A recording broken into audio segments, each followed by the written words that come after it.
Assalamualaikum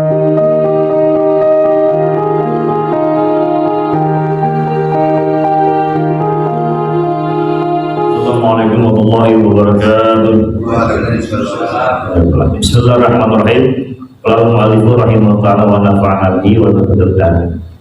Wal maqalah tsalitsata asyarata, dan maqalah yang ke-13, nasihat yang ke-13 an Abdullah bin Mas'ud radhiyallahu anhu ta'ala. Dari Abdullah bin Mas'ud, mudah-mudahan Allah meridai beliau, kalau beliau berkata, arba'atun, ada 4 mina khisali, 4 hal min zulmatil qalbi, ada 4 hal yang termasuk bisa menggelapkan hati. Batnu sya'banu min ghairi mubalah. Yang pertama, perut yang kenyang yang berlebihan. Biarkan syab'u zaidan an tulil masariyi al-masariyi alladhi huwa asyab'ul syar'i. Yang dimaksud dengan kenyang yang berlebihan itu yaitu kenyangan yang enggak sesuai dengan syariat, melebihi sepertiga kebutuhan lambungnya. Kan tubuh kita ini butuhnya 3 sepertiga makan, sepertiga minum, sepertiga apa? Nafas. Iya. Jadi jangan kelebihan, nanti kebanyakan makan kenyang, ngantuk. Jadi ada nafasnya. Ntar kalau semuanya makan, minum, nafasnya enggak, koid ya. Jadi perut yang kenyang yang berlebihan. Kemudian yang kedua, wasuhbatul zalimin. Yang dua yang termasuk bisa membuat hati kita gelap, keras ya. Itu adalah berteman dengan orang-orang yang zalim. Ai al-mutajawizin 'anil haqqi ilal batil. Orang yang zalim itu yang berlebihan, yang melewati batas dari kebenaran. Jadi lebih banyak batilnya, lebih banyak buruknya.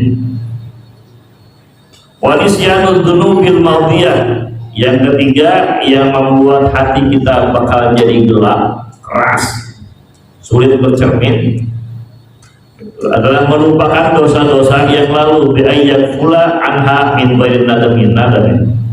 Ya, melupakan dosa yang dahulu itu dia tidak menyadari, tidak merasa menyesal, melalaikan, dicuekin aja, dosa maafin aja tanpa penyesalan. Watulul amali, dan panjang angan-angan, bahwa tarakkuhu ma yasta'bidu husulahu, yaitu yang memperolehnya itu benar-benar apa namanya, dia seakan-akan diperbudak lah gitu. Wan Ali anna Rasulullah sallallahu alaihi wasallam, dari Imam Ali anna Rasulullah sallallahu alaihi wasallam, bahwasanya Rasulullah bersabda, qala inna syadda ma takhawwafu alaikum khoslatani. Sesungguhnya yang paling aku takutkan yang dari kalian itu adalah ada 2 hal.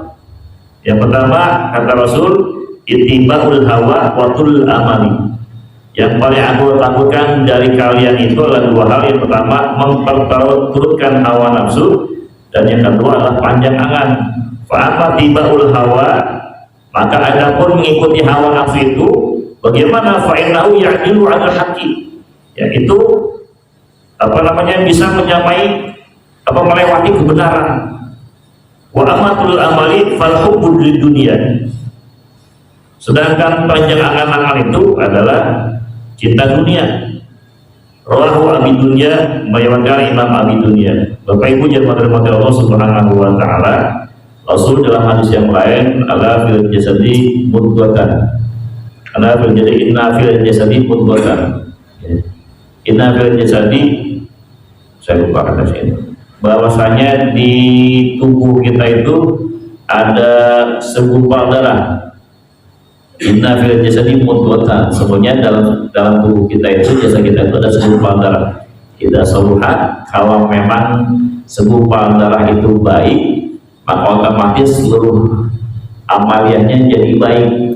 Tapi sebaliknya kalau segumpal darah itu buruk, kotor, maka otomatis semuanya juga jadi kotor. Ala wahyal qaul, ingat kata Nabi, segumpal darah yang saya maksud itu adalah hati.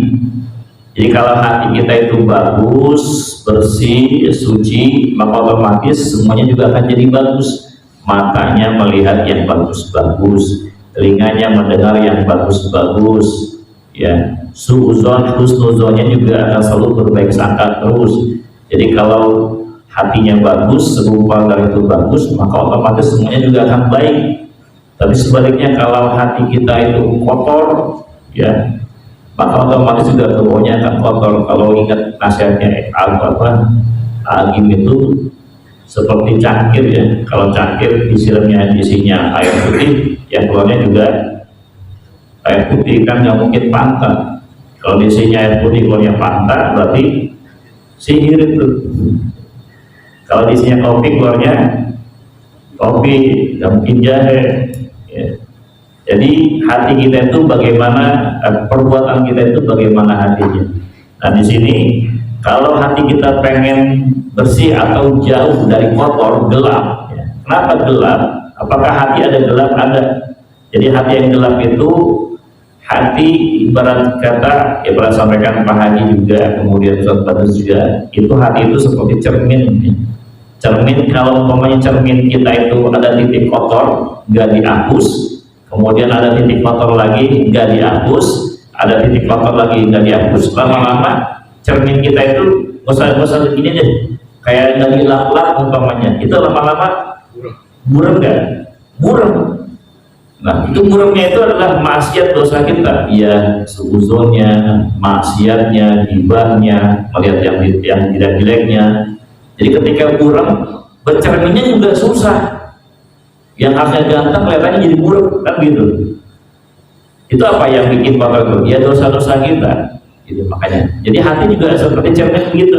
Kalau hati kita ada perbuatan dosa, kita nggak sholat, nggak kehapus tuh dosanya. Ada kita perbuatan dosa setiap hari yang nggak ketinggalan, kemudian kita nggak baca istighfar, nggak kehapus tuh. Otomatis hatinya itu jadi buram, jadi kotor, sehingga nggak bercermin. Nggak bercermin itu maksudnya hatinya keras. Jadi dengar azan, nggak ada getaran hatinya, nggak ada nggak enaknya. Azan, tunggu dulu, berhenti dulu kalau lagi azan. Nah itu berarti hatinya masih ada bergetaran. Tapi kalau dengar azan dia masih biasa aja, cuek aja, berarti hatinya itu keras, kotor, bisa jadi karena banyak maksiat yang nggak kehapus. Nah ini yang perlu kita hindari, jangan sampai hati kita itu gelap dengan kemaksiatan-kemaksiatan yang sering kita kerjakan, yang sadar atau tidak sadar, yang selalu kita kerjain dah, nggak pernah kelewat itu. Nah yang bikin gelap itu satu, perut yang kenyang, kekenyangan, ya. Jadi makanya berlebihan. Jadi ya makan ketika lapar, berarti sebelum kenyang. Kalau kita kan lapar makan, kenyang tidur. Ya, jadi buat guyonan itu kita sama Nabi bedanya sedikit. Ya kalau Nabi sedikit makan, kalau kita sedikit-sedikit makan. Nabi sedikit tidur, kita sedikit-sedikit tidur. Ya. Kan ini tuh bedanya tuh. Ya. Perlu kenyang yang berlebihan, tapi ini kenyangnya karena kenyang berlebihan. Kemudian suhbatul zolimin, berteman dengan orang-orang yang zolim. Orang yang zolim itu yang melampaui batas, melewatkan, berbuat kebatilan, ya. Jadi lebih banyak lalainya dan dihindari. Yang ketiga, melupakan dosa yang lalu tanpa penyesalan. Salah satu syarat taubat dosa kita, taubat dosa kita di hadapan Allah Subhanahu wa Ta'ala adalah yang pertama itu adalah kita menyesali perbuatan di masa lalu, ya. Jadi penyesalan, kemudian mengakui kesalahannya, kemudian tidak mengulanginya lagi, baca istighfar. Bahkan Imam Ghazali menambahkan, ditambah di samping mohon ampun, mengganti dengan amalia soleh selanjutnya. Di samping menyesal, mengakui, menyesal, berjanji tidak mengulanginya lagi, mohon ampun. Kemudian yang kelima ditambahkan mengganti dengan amalia kebaikan. Kalau umpamanya kita banyak dosanya, maka kedepannya harus banyak berbuat amal soleh. Sholat kita yang kemarin banyak ketinggalan, sekarang kita udah ketemu, hidayahnya, maka sholat-sholatnya kudu diganti kan itu bagian harus dipotong. Nah kalau umpamanya haknya dengan kaitannya dengan hakul adami, dengan manusia, ya dikembalikan haknya. Umpamanya korupsi, umpamanya ya kembalikan haknya. Jadi nggak bisa kalau haknya dengan Adam, Nabi apa dengan manusia, maka hak-haknya yang diambil, yang dia jarang dikembalikan. Nah, mudah-mudahan kita semuanya termasuk orang-orang yang selalu ingat dengan dosa-dosa yang lalu.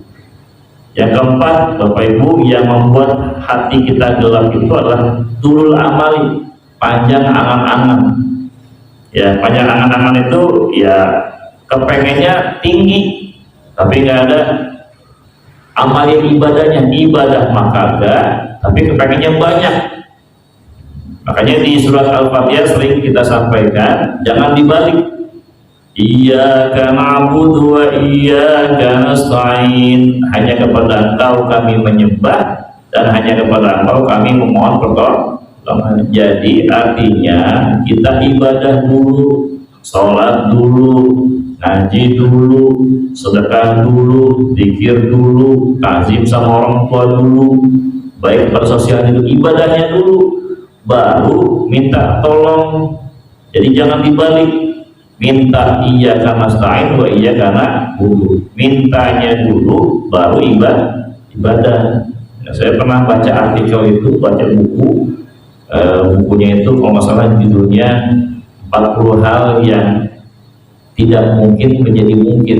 Tapi saya nyari bukunya itu udah susah. Setelah saya baca itu di perpustakaan Islamic Center dalam alat absurd. Pengarangnya ini mantan apa namanya itu, kalau wartawan Kompas. Jadi banyak cerita-cerita yang tidak mungkin tapi dibuat jadi mungkin. Kenapa? Kalau udah kepengen maka akan jadi mudah. Jadi ada seorang pengusaha, dia mau sedang ikut tender proyek di Pertamina, ya kan, betul itu banyak cerita-ceritanya itu. Jadi pengen ikut tender proyek di Pertamina, kemudian datang ke sebuah pesantren.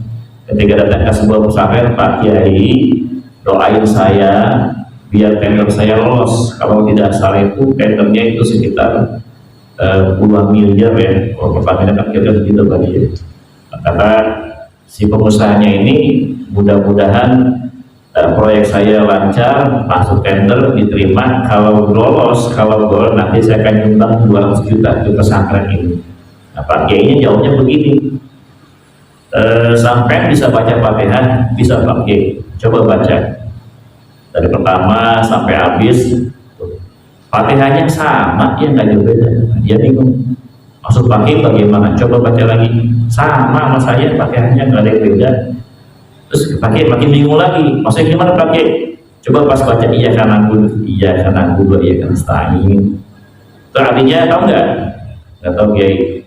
Hanya kepada Engkau menyembah, hanya kepada Engkau kami mohon pertolongan. Terus maksudnya gimana pakai? Nih, di ayat ini ibadah dulu baru minta tolong.